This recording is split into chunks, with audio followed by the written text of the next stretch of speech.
Hi, my name is Mark Strassman.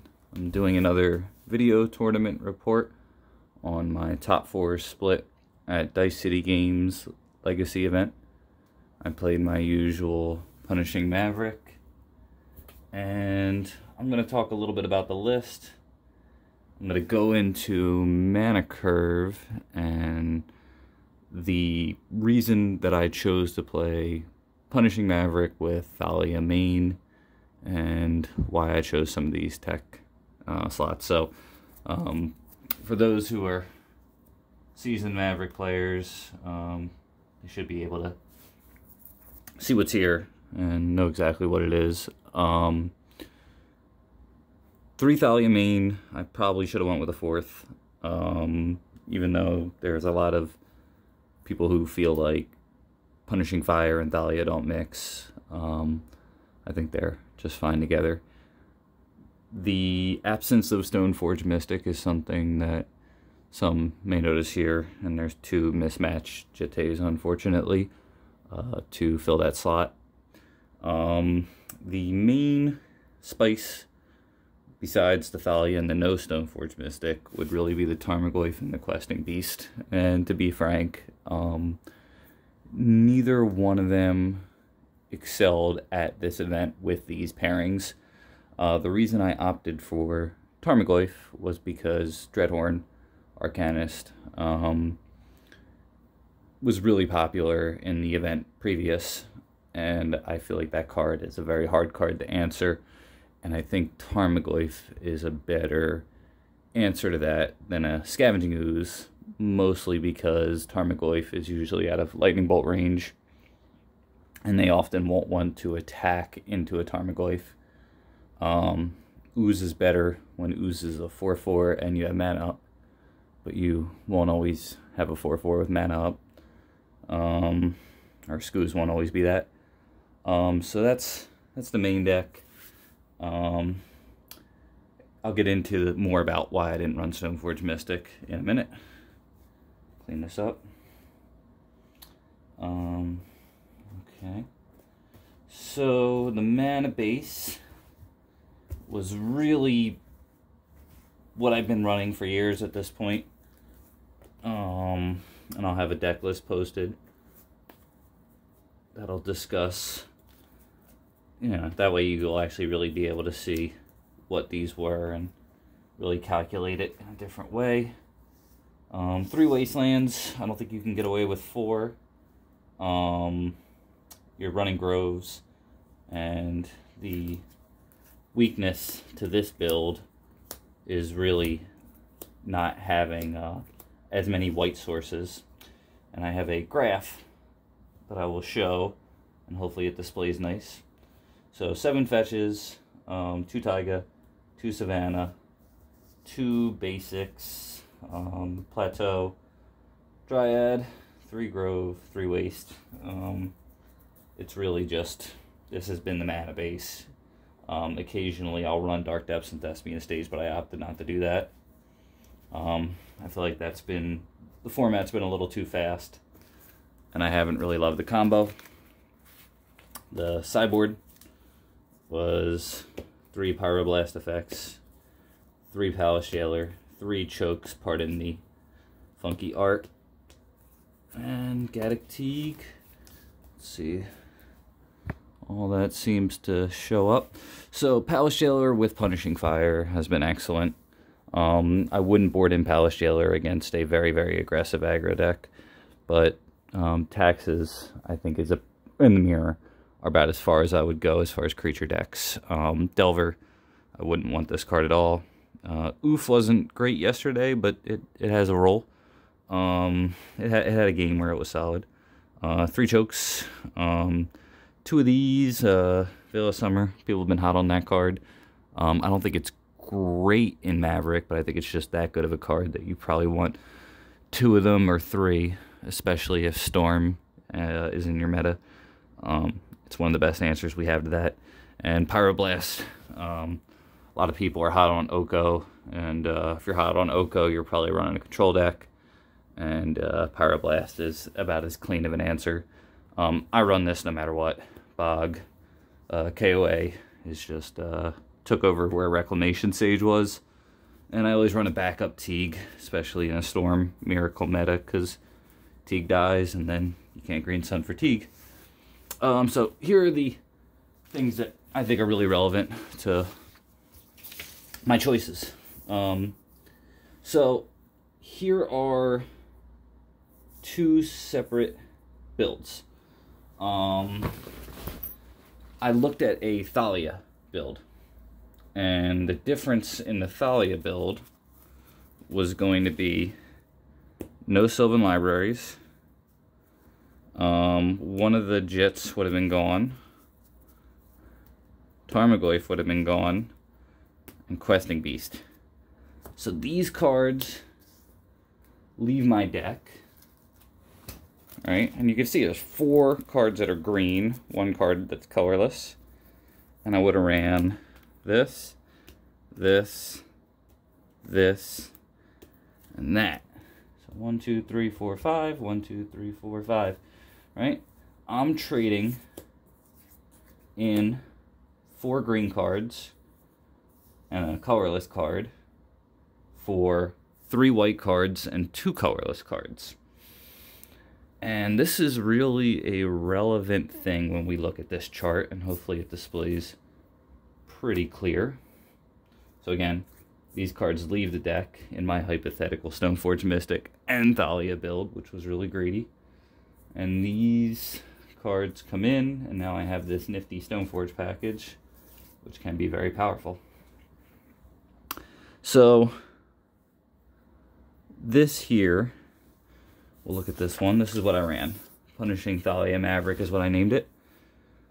2 mana sources are devoid, which would be the 2 Jittes. 21 green cards. 17 cards that are white. Mind you, some of the cards are multicolored. And 3 red cards, the 3 Punishing Fires, right? And if you look at this pie chart, right, because this is 13 white lands, 13 red lands, 3 wastelands, which are the devoid, and 17 green. This slice of the pie is bigger than that slice of the pie. So there's already an imbalance, right? And this is the Thalia version. Now if you look at this one with the Stoneforge Mystic package, this chunk of the pie is huge. In fact, there's 20 white creatures in the deck and 17 green. And I'm running 3 Groves, and I'm running, you know, 2 Taigas. Like, I don't, as much as I like Stoneforge Mystic, I don't think with Punishing Fire you can have a consistently good mana base and pull this off. Even if I liked Stoneforge Mystic in this metagame, which I don't dislike it, but I don't love it, I really feel like I would have to be playing in a metagame absent of Wasteland to really pull off this big chunk of more white cards than green cards. And, you know, less white sources than green sources to produce it. And I'm committed to the Punishing Fire build, so I don't think that was even an option. And that's actually what steered me away from Thalia. And the other factor is, too, when I play these, too, you know, this card actually, like, helps my mana, potentially, and is, you know, relatively easy to cast, because I have more green sources. I'm more likely to actually be able to cast this. Then when I cast it, I can, like, search for, or rather, look for mana more easily. So, like, I just don't think this was something I can get into. Now, on this side, a little less relevant is Curve. So again, this is what I ran. This is what I considered running with the Stoneforge Mystics. And we're looking at about the same. The only difference was this 5 was Batterskull, this 4 was Questing Beast.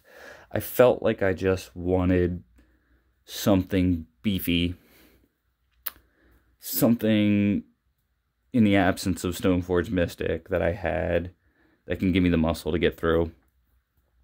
Questing Beast has moments, but I feel like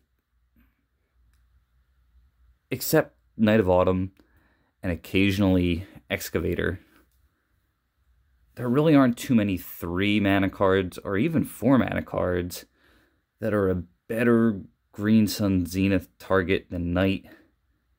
Maybe Leovold, but, you know, I couldn't run that card, obviously. Sigarda, the 5 mana card, is probably like the first card I could really think of that I would want a Green Sun Zenith over Night, but it costs 5 mana. So, enough on that. Again, top 4. Let me grab my notes here. First game was 2-1 versus Taxes. Punishing Fire excelled. I put Jailer in because Thalia was really the only card I had the board out. So I think my board went like this. Again, Death and Taxes. Pull these cards out. And I put these cards in. And on second thought, I think I pulled Scavenging Ooze because Tarmogoyf was slightly better than Scavenging Ooze in my mind in this matchup. Won that 2-1. I think I made a big misplay game 1. I won't set up the situation very much, but I almost lost my cool, and I just stuck with it.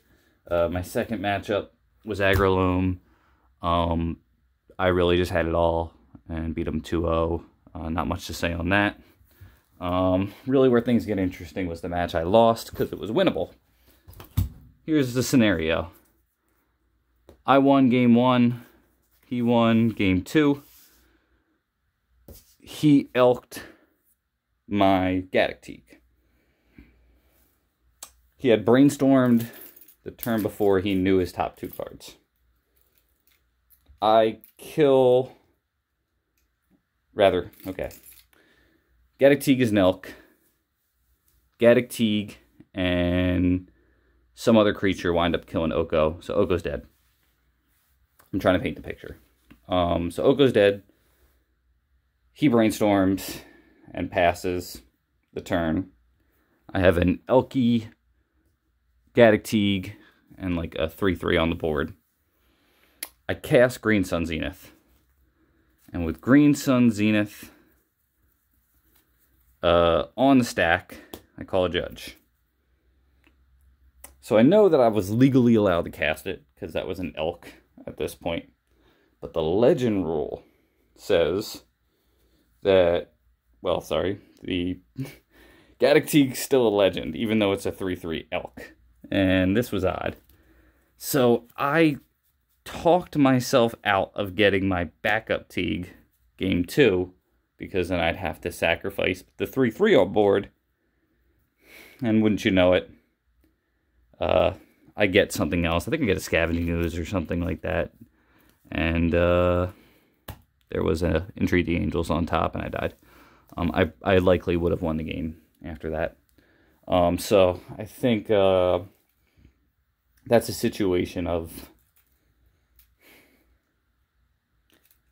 not overvaluing cards, but like knowing what the situation in the game is and what they had. And I think I just totally blanked. I really feel like I should have won that game. I played a game against Food Chain, oddly enough. I think the big mistake that I made there was I didn't have a second Pride Mage. I wouldn't say it's a mistake, but I didn't have that, which really is the best card you could have in that matchup. Thalia was really great. And Palace Jailer was amazing in that matchup. Highly recommend Palace Jailer in this build.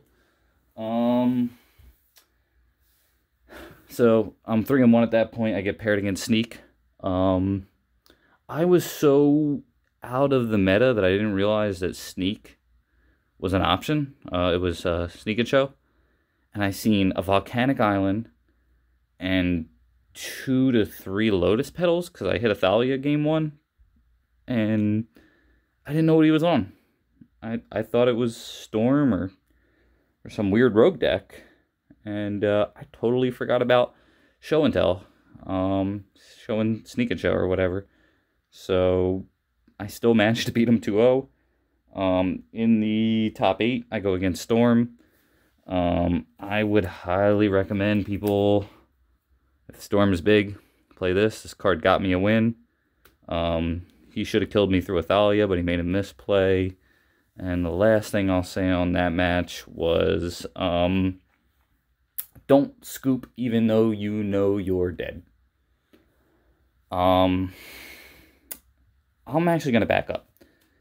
My sneak attack player took forever to keep his 7-card hand. At that point, I suspected a combo deck.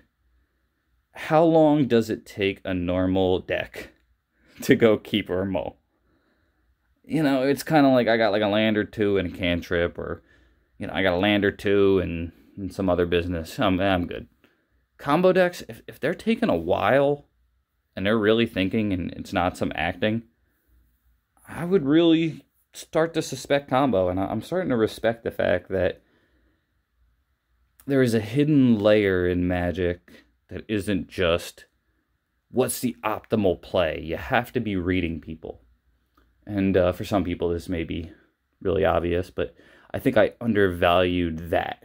I was more like, what's the correct play mathematically? And that is important. But I think you have to trust your gut as a human being to be like, all right, like, this dude's got a force of will. Or, all right, I played this card and he paused for a minute.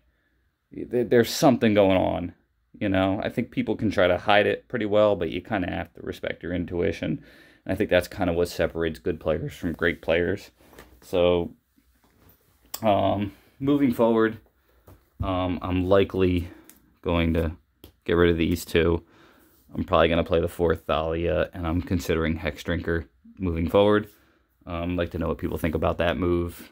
Hex Drinker to me seems like it's a solid Magic card, and without Stoneforge Mystic, it's something to sink your mana in that's not a 4-mana guy. It could be less, and you can put into it sparingly. And